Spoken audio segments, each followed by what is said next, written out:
Pendant des années, le Canada a fortement compté sur les États-Unis pour le commerce, mais cela change rapidement avec les récentes tensions commerciales et les nouveaux tarifs douaniers américains rendant les choses plus imprévisibles. Le Canada est en mission pour diversifier ses partenariats commerciaux. Le dernier voyage du ministre du Commerce, Mary Ange, en Europe a clairement montré cette volonté. Le Canada cherche activement à réduire sa dépendance aux États-Unis en renforçant ses liens commerciaux avec d'autres pays. L'une des plus grandes initiatives consiste à étendre le commerce avec l'Union européenne grâce à l'accord économique et commercial global, AECG. Depuis l'entrée en vigueur de cet accord, le commerce entre le Canada et l'UE a explosé de plus de 65%. C'est une grande victoire, mais le Canada ne s'arrête pas là.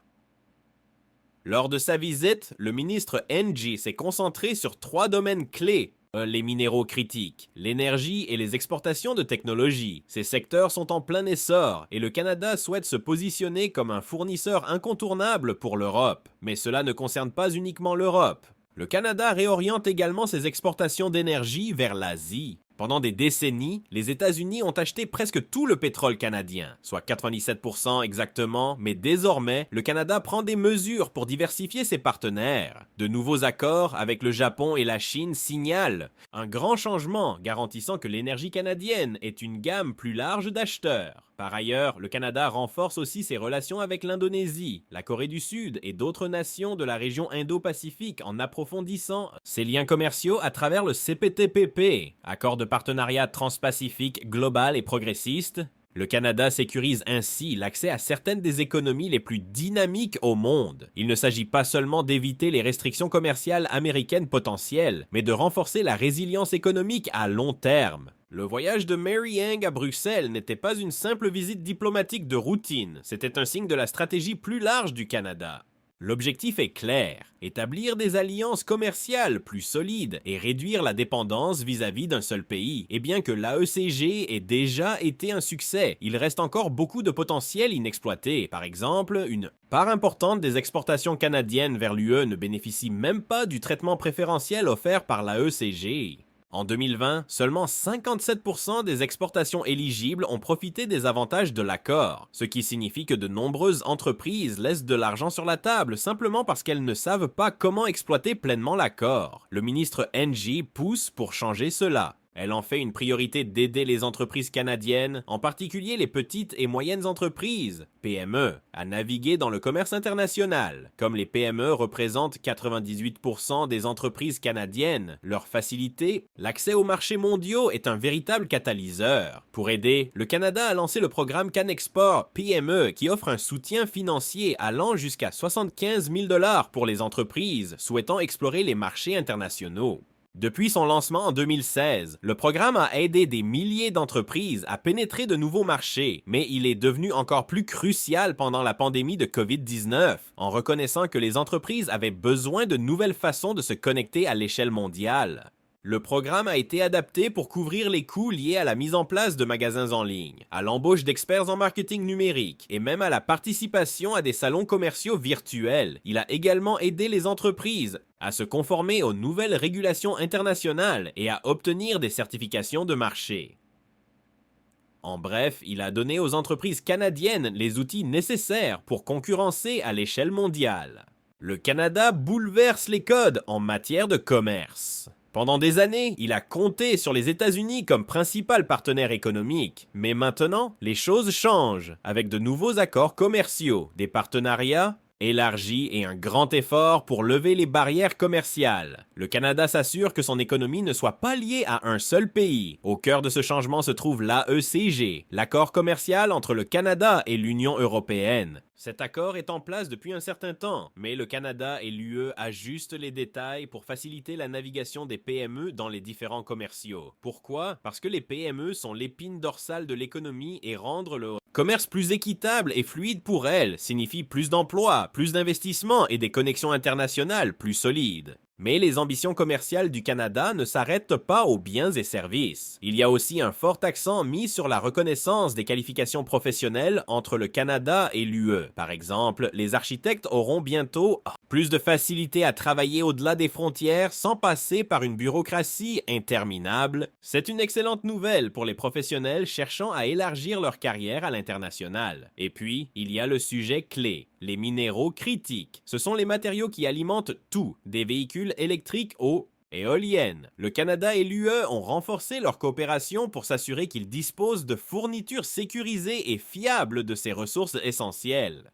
C'est une démarche stratégique qui aide les deux parties à éviter de dépendre de certains pays. Cela pourrait ne pas partager leurs valeurs en retour. En 2021, le Canada et l'UE ont établi un partenariat axé sur les matières premières. Ils ont travaillé sur de meilleures méthodes pour extraire, raffiner et recycler ces minéraux, tout en maintenant des normes environnementales et éthiques élevées. Le Canada se concentre particulièrement sur la garantie que son industrie minière ne se contente pas d'extraire des ressources, mais le fasse de manière à respecter les droits des peuples autochtones, protéger l'environnement et dynamiser les économies locales. Pour soutenir cela, le Canada a lancé sa stratégie sur les minéraux critiques, soutenue par près de 4 milliards de dollars de financement. L'objectif est de devenir un leader mondial des minéraux extraits de manière responsable, ce qui signifie utiliser des techniques d'extraction plus écologiques, investir dans les technologies de recyclage et s'assurer que les communautés autochtones bénéficient des projets miniers situés sur ou près de leurs terres. Ce changement ne concerne pas seulement les chaînes d'approvisionnement, mais aussi la position du Canada en tant qu'acteur clé dans la transition mondiale vers l'énergie propre, avec la demande croissante pour les batteries de véhicules électriques, les panneaux solaires et les matériaux pour la fabrication de haute technologie. Le Canada veille à avoir une place à la table, mais le Canada ne se tourne pas seulement vers l'Europe. La visite récente de la ministre du Commerce, Mary Henge, à Bruxelles, a mis en lumière la stratégie plus large du Canada: diversifier ses exportations, renforcer les partenariats internationaux et réduire la dépendance économique vis-à-vis des États-Unis. C'est pourquoi le Canada développe également son commerce avec l'Asie du Sud-Est, travaillant en étroite collaboration avec des pays comme l'Indonésie et l'Équateur, et poussant pour davantage d'accords commerciaux en dehors de l'Amérique du Nord. Parallèlement, il y a eu un accent croissant sur la résolution des problèmes commerciaux internes. Croyez-le ou non, le Canada a de nombreuses barrières commerciales internes qui compliquent le fonctionnement des entreprises entre les provinces. La ministre des Transports, Anita Anand, dirige les discussions pour abattre ces barrières, facilitant ainsi la libre circulation des biens, des services et des travailleurs au sein du pays. Pourquoi cette urgence soudaine? Eh bien, les choses ont pris un tournant inattendu fin 2024. Lors d'un dîner privé à Mar-a-Lago, le président élu des États-Unis, Donald Trump, a fait une suggestion inhabituelle au premier ministre canadien, Justin Trudeau. Il a évoqué l'idée que le Canada devienne le 51e État des États-Unis. Au début, cela semblait être un commentaire à la légère, accueilli par quelques rires gênés, mais ensuite Trump est revenu à la charge. Le 10 décembre 2024, il a publié sur Truth Social en appelant Trudeau gouverneur Justin Trudeau de la grande province du Canada. Le 18 décembre, il affirmait sans preuve que de nombreux Canadiens étaient en réalité favorables à cette idée. Début 2025, les tensions entre le Canada et les États-Unis ont pris un tournant inattendu. L'ex-président américain Donald Trump, de retour sur la scène politique, a intensifié sa rhétorique contre le Canada, l'accusant de ne pas sécuriser la frontière partagée, mais au lieu de se concentrer uniquement sur les politiques frontalières, il a proposé bien plus, un tarif de 25% sur toutes les importations canadiennes, à moins que le Canada ne fasse des changements. Puis est venue une revendication encore plus audacieuse. Trump a insisté sur le fait que les États-Unis subventionnaient pratiquement le Canada, avançant un chiffre non vérifié de 300 milliards de dollars et suggérant une solution. Si les États-Unis soutiennent financièrement leurs voisins du Nord, pourquoi ne pas faire du Canada le 51e État? Naturellement, cela n'a pas été bien accueilli par les Canadiens.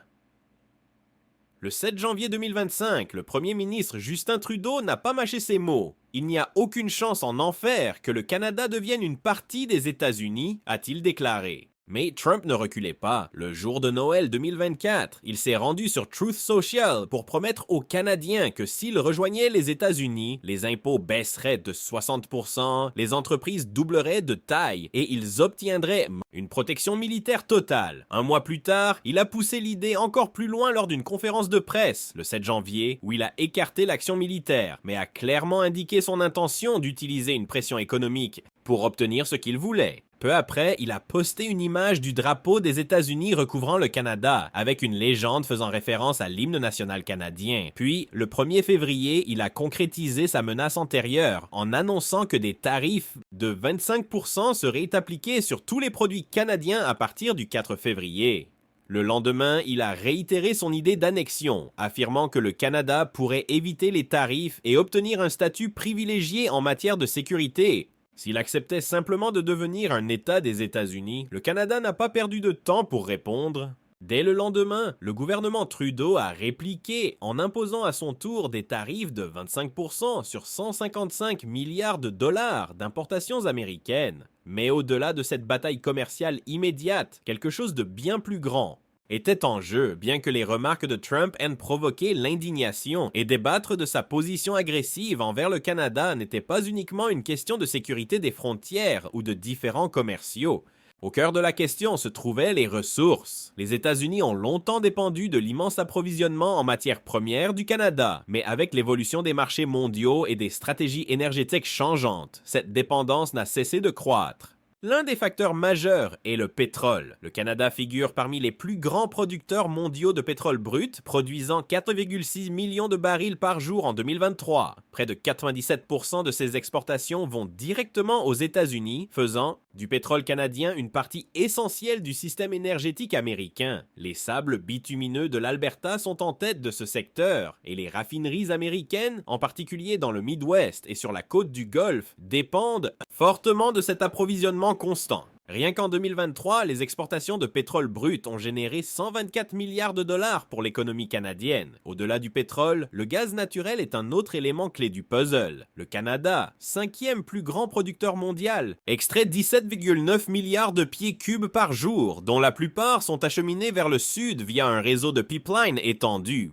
Ces exportations ont été évaluées à 113 milliards de dollars en 2023, consolidant encore le rôle du Canada en tant que fournisseur d'énergie principal pour les États-Unis. Mais l'énergie n'est pas la seule chose en jeu. Le Canada est également l'une des sources mondiales les plus importantes de minéraux critiques nécessaires aux technologies modernes. Le nickel, par exemple, est un composant majeur des batteries de véhicules électriques. En 2023, le Canada a produit près de 59 000 tonnes, dont environ la moitié a été exportée vers les États-Unis, tandis que d'autres acheteurs comprenaient la Chine, les Pays-Bas et le Japon. L'aluminium est une autre ressource clé. Le Canada était le 4e plus grand producteur en 2022, avec une production de 3 millions de tonnes métriques. L'industrie, d'une valeur de 16,5 milliards de dollars en 2024, bénéficie de la forte dépendance du Canada à l'hydroélectricité, ce qui rend sa production beaucoup plus propre que celle de nombreux concurrents mondiaux. L'or est tout aussi précieux. En 2022, le Canada a extrait plus de 205 tonnes, se classant 5e au niveau mondial, la majeure partie étant exportée vers le Royaume-Uni, la Suisse et les États-Unis. L'uranium, une autre ressource cruciale, est tout aussi significative. Avec certains des gisements d'uranium les plus riches du monde, le Canada a produit plus de 7300 tonnes en 2022, fournissant 15% du marché mondial. Les États-Unis, l'Allemagne et le Royaume-Uni figurent parmi les plus gros acheteurs, alors que l'énergie nucléaire suscite un regain d'intérêt en tant que source d'énergie propre. Et ce n'est pas tout. La capacité hydroélectrique du Canada est l'une des plus importantes au monde, se classant 3e au niveau mondial en 2022. Le pays a exporté plus de 50 TWh d'hydroélectricité vers les États-Unis,